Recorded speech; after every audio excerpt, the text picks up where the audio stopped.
বিসমিল্লাহির রহমানির রহিম। সবাইকে জানাই রমজান মুবারক। যে যেখান থেকে আমার ভিডিওটা দেখছেন সবাইকে জানাই আসসালামু আলাইকুম। আশা করি আল্লাহর রহমতে অনেক অনেক ভালো আছেন। আজকে আপনাদের সামনে ছোট্ট একটি ভিডিও নিয়ে আমি হাজির হয়ে গেলাম। আর আমি এই সময় ভিডিওটা রমজান মাসে আমার 10টা থেকে 12টার মধ্যে আমার ভিডিও আপনাদের কাছে পৌঁছে যাবে। কারণ কি, অনেক সময় সকালে আমরা ঘুমে থেকে 10টা দিকে উঠে, কেউ 8টা দিকে উঠে, তখন একটু দেখি। আর সন্ধ্যার পরে অনেক সময় ব্যস্ত থাকে না, ইফতারি করার পর শরীরটা ক্লান্ত থাকে, নামাজ পড়ে তারাবি নামাজ, ওই সময়টা ভিডিওটা আমি আপলোড করি না, এই সময় আপলোড করি। এখন থেকে আমার ভিডিওটা এই সময় আপনারা দেখতে পারবেন। তারপরে রমজান চলে গেলে আমার ভিডিওর যখন ছাড়ার এটাও রুলসটাও চেঞ্জ হয়ে যাবে। আর আমি এই ভিডিওটা কয়েকদিন আগে এভাবে ছাড়ছি, কিন্তু তখন আমার বলতে তেমন একটা মনে ছিল না। আজকে হঠাৎ করে মনে হলো, দেখে আমার আপু ভাইয়ারা অনেক অনেক জায়গা থেকে ভিডিওটা দেখে আমি একটু বইলা দিলে মনে হয় বেশি ভালো হয়। আজকে আমার ছোট্ট মেয়েটার রুম কিভাবে গুছিয়ে রাখলাম সে ছোট্ট একটি ভিডিও আপনাদের কাছে টিপস হিসাবে এটাকে আমি শেয়ার করব। এখানে প্রথমে আমি বিছানার চাদরগুলো উঠাই দিয়েছি। আর দেখতেই পারতেছেন আমি কিন্তু ঝাড়ু দেওয়ার পরে কী পরিমাণ ময়লা। আমার বাসায় প্রচুর পরিমাণ আলো থাকার কারণে এত ময়লা, আমি কাজ করতে করতে ক্লান্ত হয়ে যাই। কয়েকদিন এক রুম গোছায় সারে আরেক রুম করে আর একদিন আমার 3 রুম 4 রুম গোছানো সম্ভব না। আমি একদিন এক একভাবে রুম গোছাই আর একদিন এক একভাবে আপনাদের সাথে শেয়ার করি। আর এখানে অনেক সময় কি আমাদের এই তোষক, এই যে এই টিপসটা আপনারা ফলো করতে পারেন। জানি না সবাই জানেন কি, আমার মনে হয় সবাই জানে। তারপর আমি একটু বলি, যেহেতু আমি জানি না, আমি নতুনে জানছি, এভাবে করলে আমার দিকে অনেক সহজ হয়ে যায়। অথচ আমি চাই আমার আপুরদের জন্য সহজ হয়। আমরা সবসময় কিন্তু এদের তুষক অথবা জাজিম যেই যেটাই ব্যবহার করে, ওটা কিন্তু আমাদের সবসময় কিন্তু উঠায় রোদ্রে দিয়া তারপরে বাইরে ময়লা ফালানো কিন্তু সম্ভব না। তাহলে আমরা কি করি, ওই যে যখন এটা যতটুকু পারি ওখানে ঝাড়ুতে ময়লাটা ফালাইয়া তারপরে একটা ভিজা লেকড়া এমনভাবে চিপড়াবো ওই জায়গায় যেন পানি না থাকে। পানি না থাকার কারণে তখন ওই জায়গাটা ভালোভাবে ওই যে তোষকটা পোছা দিলে দেখবেন অনেক ময়লা বাইরে আর বালুর মতন বাইরে হয় এরকম। এই টিপসটা আপনারা শেয়ার করতে পারেন।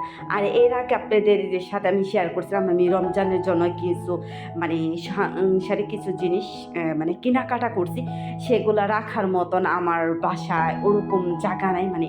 ওরকম জায়গা আছে কিন্তু ওরকম রাখার মধ্যে আমি এক জায়গায় যে রাখবো ওরকম না। তারপরে এখানে আমার অনেকগুলো চাল ছিল, যেহেতু আমার গ্রামে থেকে চাল দেয়, ওই চালের ড্রামটা খালি হয়ে গেছিলো। এটা আমি সরাই ফেলামো পরবর্তীতে।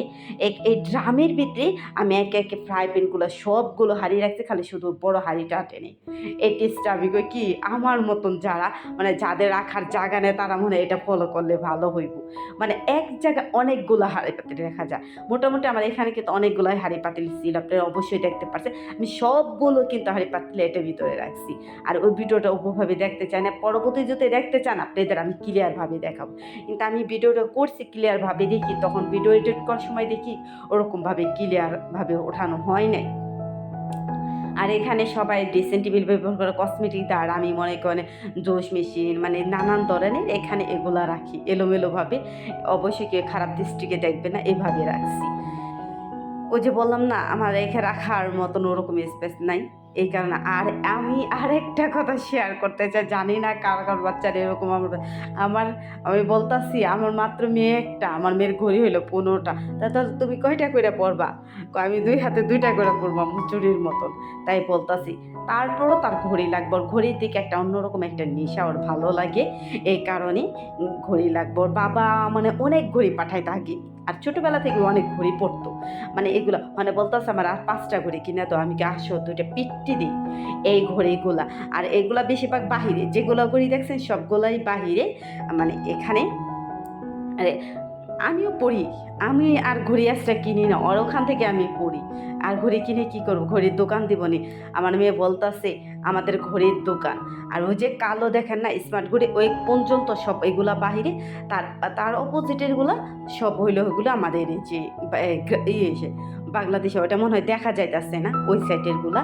আর এখানে আমি 2টা পাটি কিনেছি, পাটি 2টা অনেক সুন্দর লাগছে, লাল। তো আমি মেয়ের বলতেছে লাল টুকটুক, তো এই কারণে অনেক সুন্দর লাগতেছে।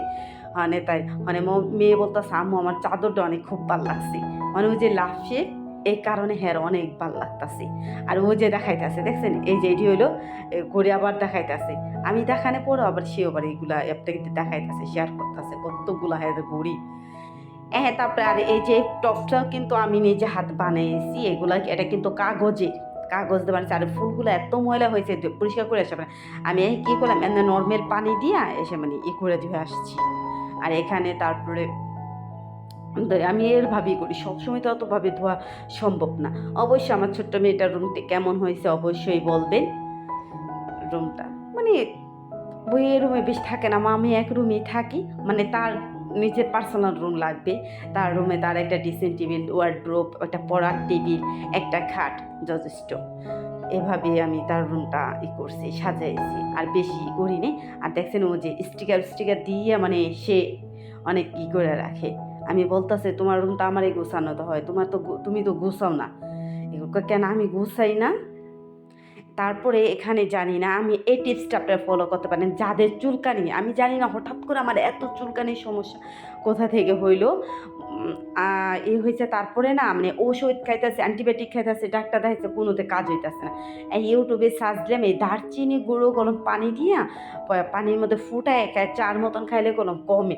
তখন আমি বললাম হলে আমিও আমার আপুদের ভাইয়াদের সাথে আমি শেয়ার করি, দেখি এটাতে কমে না, আমি উপকার কি পাই কি না। তারপরে এটা আমি হালকা দারচিনি, বেশি না অল্প কয় টাকা, 10 টাকার দারচিনি আইনে এমনি ঘরে ছিল, তারপরে আইনে আর ঘরে কিছু দারচিনি দিয়া তারপর আমি এগুলো সুন্দর করে হালকা তাপে মানে ডাইলে নিচে টানার পরে এটা ব্লান্ডার করে একটা জারে ভরে রাখছি। তখন 1 চামচ, ওই যে আমার দেখছেন প্লাস্টিক একটা চামচ, ওই চামচের 1 চামচ দিয়ে অল্প একটু পানি দিয়ে একটু ফুটানোর পরে এই যে চা হিসাবে দেখছেন, আমি এটা একটা গ্লাসের ভিতরে দেখাইছি, দেখেন এই চা হিসেবে ওভাবে খাইলে মনে হয় চুলকানি রকম। আর এমন তো দারচিনি খাওয়ালে এটা মনে করেন অন্য কোনো সমস্যা হয় না।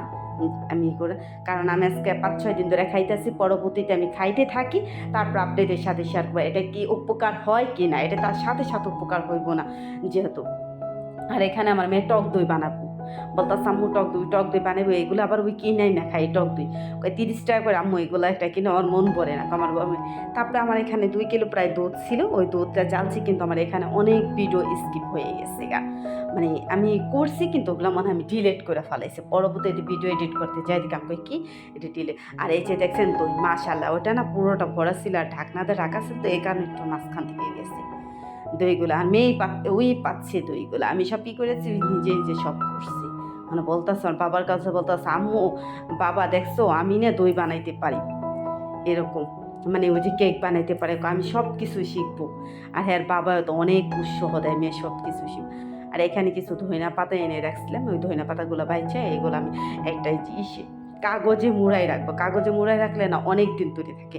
এমনভাবে মুড়াবেন যে হাওয়া যেন কোথাও দেন না যায়, পাতাগুলো যে না দেখা যায়। টিস্যু থেকে আমার মনে হয় কাগজে মুড়ে এটা পলিথিনে ভরে রেখে দিলেন এটা বেশি ভালো থাকে। আর এখন তো ধইনা পাতা শেষ পর্যায়ে, এখন আয়না রাখলে না, আর আমার তো এতগুলো ধইনা পাতা লাগে না একদিনে, আমার এই ধইনা পাতা প্রায় 5-6 দিন হয়ে যায়, যদি এই সব তরকারিতে মানে ওরকম 5-6 দিন আরও কম হয়, সরি। তারপরে এই যে আমার মেয়ে এখন আবার দই চিড়া আপনাদের সাথে রেসিপি শেয়ার করতেছে, এই রেসিপিটা আমি আবার পরে একদিনই করছি, ওটার সাথে আবার অ্যাড করছি।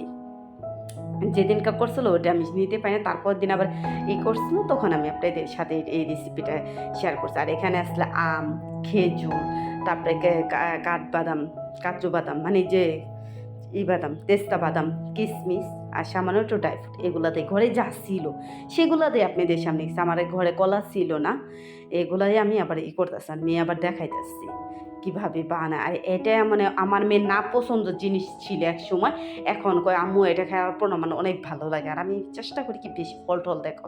আজকে আমার ঘরে কিছু ছিল না, যা দেওয়া ছিল ওটা দিয়ে আপনাদের সামনে আমি শেয়ার করতেছি। আর যদি আমার ভিডিওটা ভালো লাগে অবশ্যই একটা লাইক কমেন্ট দিয়ে আমার ভিডিওটা দেখা শুরু করবেন। আর যদি ভালো লাগে অবশ্যই সাবস্ক্রাইব করে রাখবেন। আমার এখান থেকে যত উপকার কোনো জিনিস পায়ে থাকেন মানে কোনো কাজে লাগার মতন এরকম। আর যেহেতু আমার যদি ভুল হইতেই পারে, যদি কোনো কারণে কোনো কিছু ভুল হয়ে যায় অবশ্যই ক্ষমা দৃষ্টিকে দেখবেন। প্লিজ সাবস্ক্রাইব করে আমার ভিডিওটা দেখবেন। আল্লাহ হাফেজ।